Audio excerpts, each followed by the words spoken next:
বিসমিল্লাহির রহমানির রহিম। আমার নাম মোহাম্মদ কামাল হোসেন।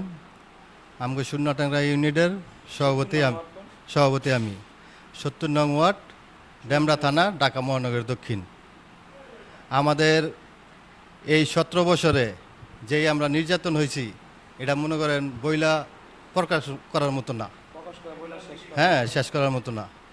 আমরা যেই আর্থিক দিকে যেই ক্ষয়ক্ষতি হয়েছি, এটা কোনোদিনই অপূরণ হইব না। আর আমাদের ৭০ নং ওয়ার্ডের সভাপতি আছে গরিবুল্লাহ ভাই, নুমান ভাই, আমাদের ডেমরা থানার সভাপতি পদপ্রার্থী সেলিম রাজা ভাই, সেক্রেটারি পদপ্রার্থী জামান ভাই, আর আমাদের ঢাকা পাসের আলাজ নবুল্লাহ নবী ভাই, আমাদের নয়নের মণি। এই ঢাকা পাসে 18 সালে ওনায় নমিনেশন পাইছে দলীয়ভাবে, হ্যাঁ, 2 ঘন্টার ব্যবধানে ওনায় 69,000 ভোট পাইছে।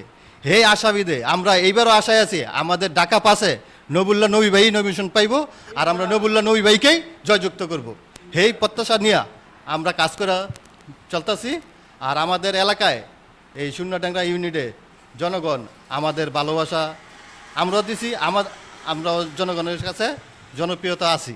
এই আশা ভিত্তিতে আমরা আশা করি যদি সুস্থ নির্বাচন হয়, আমাদের নবী ভাইকে আমরা ইনশাআল্লাহ আমগো কেন্দ্র থেকে আমরা জয়যুক্ত করবই। আপনাদের এলাকায় যত গরিব অসহায় মানুষ আছে তাদের সাহায্য সহযোগিতা আপনারা কিভাবে করছেন বা আদৌ কি আমরা যা যা করছি?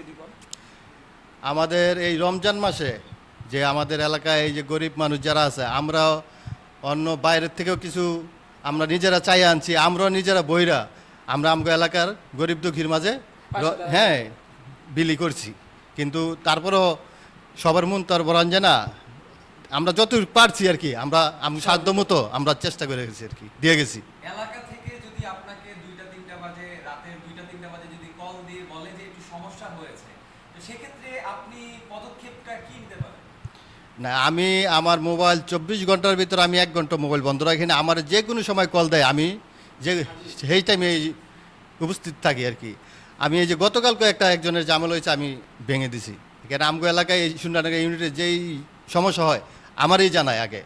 মানে বর্তমানে তো আর আওয়ামী লীগের লোকজন হেরা তো পলাতকই, আর মানে বর্তমানে আল্লাহ দিলে আমরা এই আসি এলাকায় যাক সমস্যা হয় আমগো কাছেই আসে। অনেকে বলছে বিএনপির সাথে আওয়ামী লীগের সাদৃশ্যপূর্ণ অনেক কিছু রয়েছে এবং বিএনপি তাদেরকে সাদরে গ্রহণ করছে। এই বিষয়টা আপনারা কিভাবে দেখছেন? আওয়ামী লীগের সাথে বিএনপির এটা মিথ্যা কথা।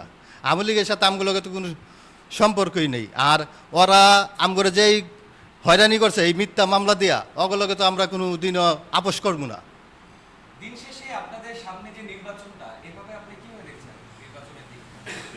নির্বাচনের দিক যদি সুস্থ নির্বাচন হয় তাহলে তো আমরা ইনশাল্লাহ জয়যুক্ত হব। দৈনিক আজকের বাংলা .net